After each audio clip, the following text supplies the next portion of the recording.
Assalamualaikum warahmatullahi wabarakatuh. Perkenalkan, nama saya Anissa Husnul Fatimah dengan NIM 0301192150. Di sini saya akan menjelaskan mata pembelajaran SKI mengenai memahami pemikiran-pemikiran pembaharuan dunia Islam.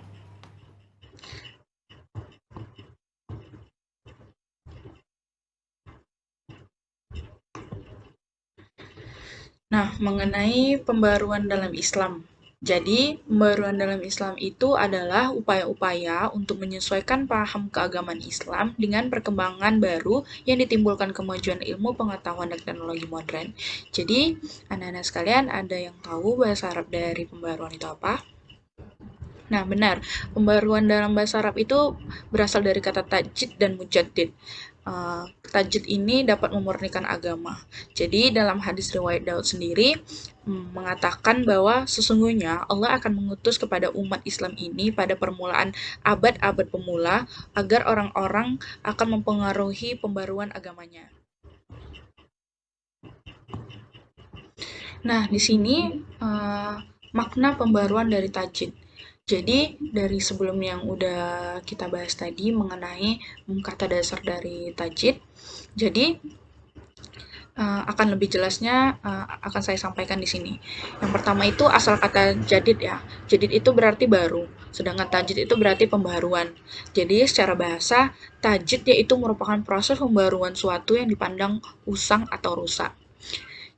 Pembaruan Islam adalah menghidupkan ajaran Quran dan Sunnah yang banyak ditinggalkan umatnya dan memurnikan pemahaman dan praktek keagamaan dari hal-hal yang tidak besar dari Islam. Kemudian, selain memperbarui yang dipandang usang atau rusak, tajdid juga bisa berarti memperbaiki yang dipandang salah satu menyimpang. Bisa juga memurnikan ajaran, akidah yang dipandang tercampur dengan ajaran agama atau kepercayaan lainnya. Tajdid erat kaitannya dengan ijtihad. Ijtihad adalah melakukan usaha sungguh-sungguh dengan mengeluarkan seluruh kemampuan pengetahuan dan keahlian yang dimiliki untuk memecahkan suatu masalah yang belum ada ketentuan di dalam Al-Quran dan hadis. Dengan demikian, ijtihad berarti menghadirkan sesuatu perubahan yang baru sesuai dengan yang berbeda dengan yang ada sebelumnya. Pembaruan disebut dengan mujaddid, sedangkan perilaku ijtihad disebut muhaddid.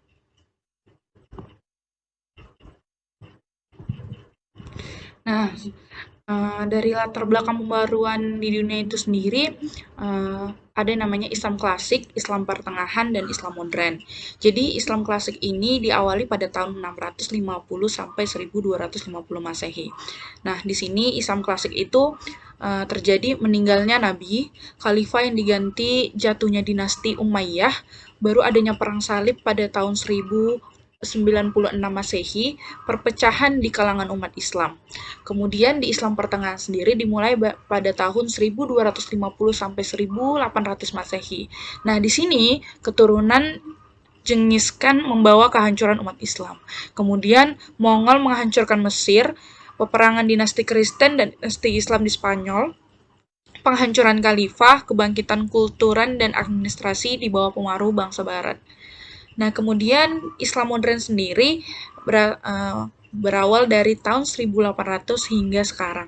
Nah, jadi yang pertama itu datangnya Napoleon ke Mesir pada tahun 1250 sampai 1800 Masehi. Kebangkitan Mesir, Muhammad Ali Pasha bertekad untuk memulai pembaruan Mesir dengan meniru Barat.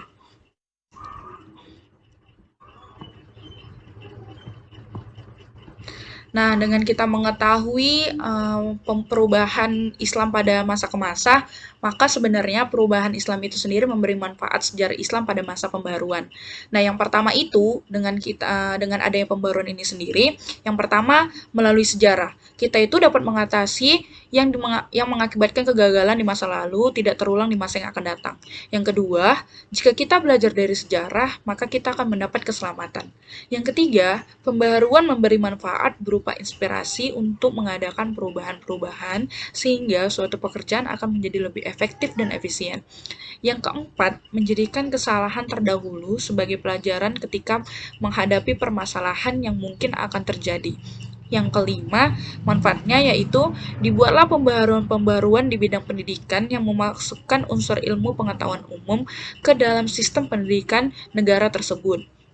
Yang keenam, sabar dan menanamkan sikap jihad yang sesuai dengan ajaran Islam yang berpedoman dengan Al-Quran dan hadis. Kemudian, yang ketujuh, sebagai motivasi diri untuk masa depan. Dan yang ke-8, membuat masa depan dengan pijakan yang lebih baik. Yang ke-9 yaitu kemampuan yang lebih baik. Nah, setelah kita mengetahui tentang manfaat dari sejarah pembaruan dalam Islam ini sendiri, saya akan menanyakan apakah rekan-rekan sekalian tahu siapa kira-kira para tokoh dalam pembaruan Islam sendiri? Nah, baiklah di sini untuk itu kita akan membahas tentang tokoh-tokoh dari pemikiran perubahan untuk Islam. Jadi yang pertama itu tokohnya yaitu merupakan Muhammad bin Abdul Wahab. Jadi latar belakang profil dari Muhammad bin Abdul Wahab ini sendiri yaitu lahir di Uyainah, Najd, Saudi Arabia pada tahun 1703 Masehi, meninggal pada tahun 1787 Masehi. Pemikirannya yaitu pemurnian akidah dan syariat Islam. Hanya Al-Quran dan hadis yang menjadi sumber ajaran Islam, sedangkan pendapat para ulama dan para wali tidak bisa dijadikan dasar hukum. Kemudian, latar belakangnya, ia melihat bahwa banyak umat Islam yang menyimpang dari akidah dan syariat Islam, seperti datang ke kuburan para wali dan mengkultuskannya, berdoa dengan melalui perantara nama-nama wali, percaya pada tahayul, bid'ah, dan kurafat. Kemudian beberapa tempat suci yang berpotensi merusak akidah ia hancurkan seperti yang pertama itu makam Sayyidina Husain bin Ali di Karbala atau makam ini dijadikan kiblat oleh orang-orang Syiah ya. Yang kedua yaitu kubah-kubah di atas kuburan di Madinah termasuk kuburan-kuburan para sahabat.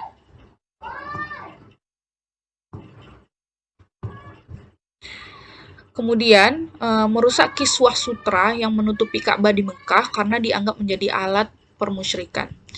Jadi, tidak semua pemikiran ini diterima oleh umat Islam, terutama tentang pendapat ulama dalam menentukan hukum Islam. Sebab, banyak sekali permasalahan baru umat Islam yang belum ada ketentuan hukumnya. Tentu diperlukan ijtihad para ulama. Kemudian tokoh yang kedua itu yaitu Jamaluddin Al-Afghani. Profilnya sendiri yaitu dia itu lahir di Asadabad, Afghanistan pada tahun 1939 Masehi, kemudian meninggal di Istanbul pada tahun 1997 Masehi.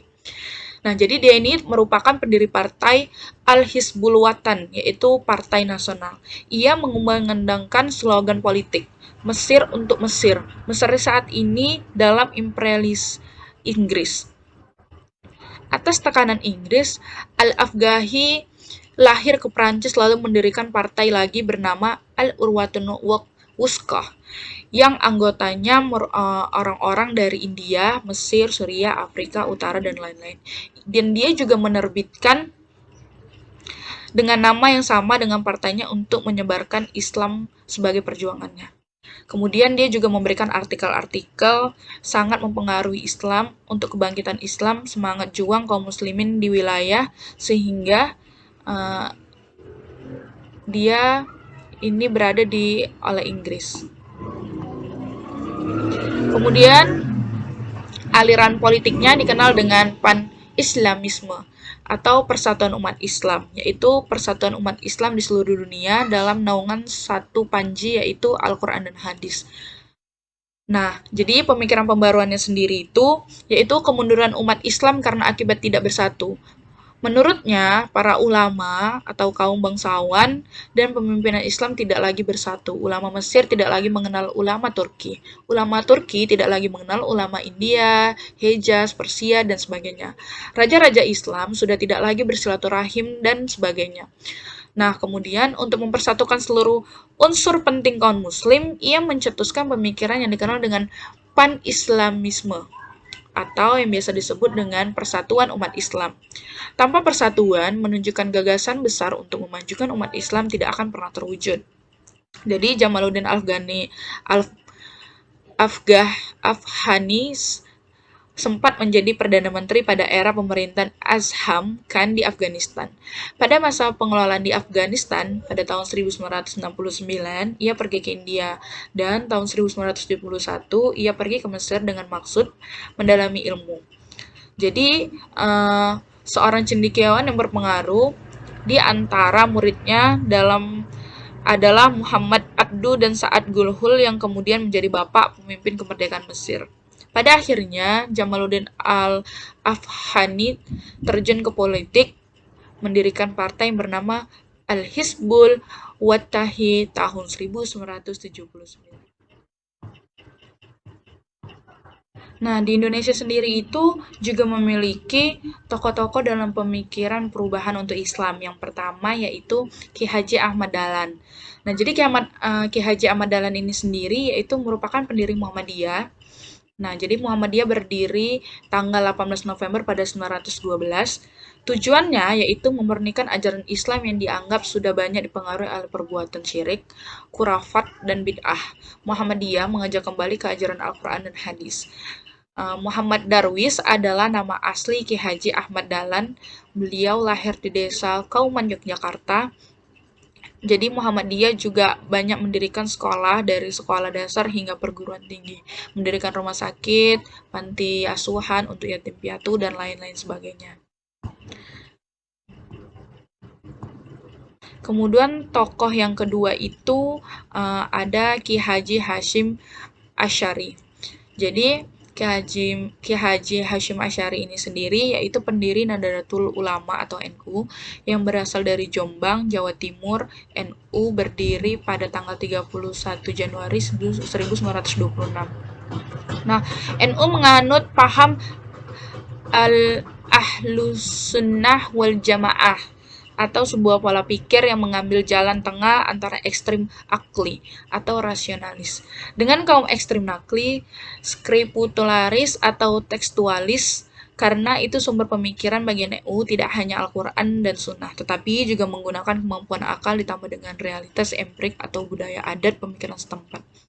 Jadi mazhab teologinya itu teologi Asy'ariyah.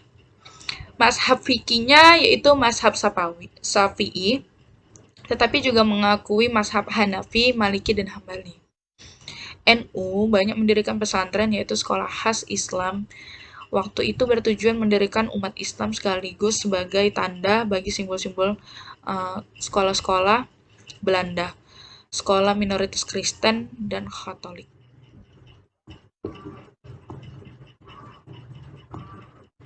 Nah, itulah tadi penjelasan tentang pemikiran-pemikiran pembaruan dunia Islam dan juga para tokoh-tokoh ulama dari pemikiran-pemikirannya, serta juga tadi ada manfaatnya dari pembaruan Islam ini sendiri.